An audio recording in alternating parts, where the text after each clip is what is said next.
ফার্স্টে তালহা বলবে, বলো। আয়না তো চাঁদ দেখা যায় ভাইয়া। तेरी कुड़माई के दिन आ गए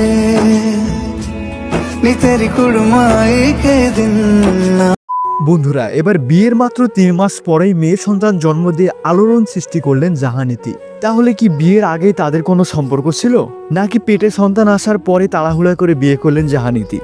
তাহলে কি জাহানীতির সংসার থাকবে নাকি থাকবে না, এ বিষয়ে তালহা, রাকিব হোসাইন বা নুসরাত জাহান অন্তরায় বা কি বলল, এই সব কিছু জানতে পারবেন আজকের এই ভিডিওতে।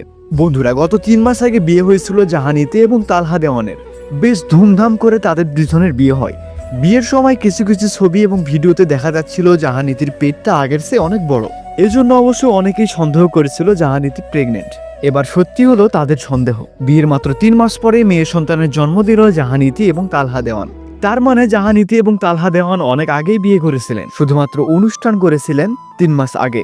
এ বিষয়ে জাহানীতির সঙ্গে যোগাযোগ করা হলে তিনি কোনো কথা বলেনি। তবে তালহা দেওয়ান বলেছেন, আমাদের বিয়ে 1 বছর আগে হয়েছে এবং সে সময় সন্তান পেটে আসার পর আমরা বিয়ের অনুষ্ঠান করি। বন্ধুরা, জাহানীতির মেয়ে কার মতো হয়েছে আর রাকিব হোসাইনের বাদ কবে দেখতে যাবে, এই বিষয়ে রাকিব হোসাইনের ব্লগ কবে আসবে, সবকিছু জানতে পারবেন আজকের এই ভিডিওতে। সুতরাং যারা রাকিব হোসাইন এবং রাকিব হোসাইনের টিমকে ভালোবাসেন তারা আমাদের এই চ্যানেলটি সাবস্ক্রাইব করে দেখতে থাকেন।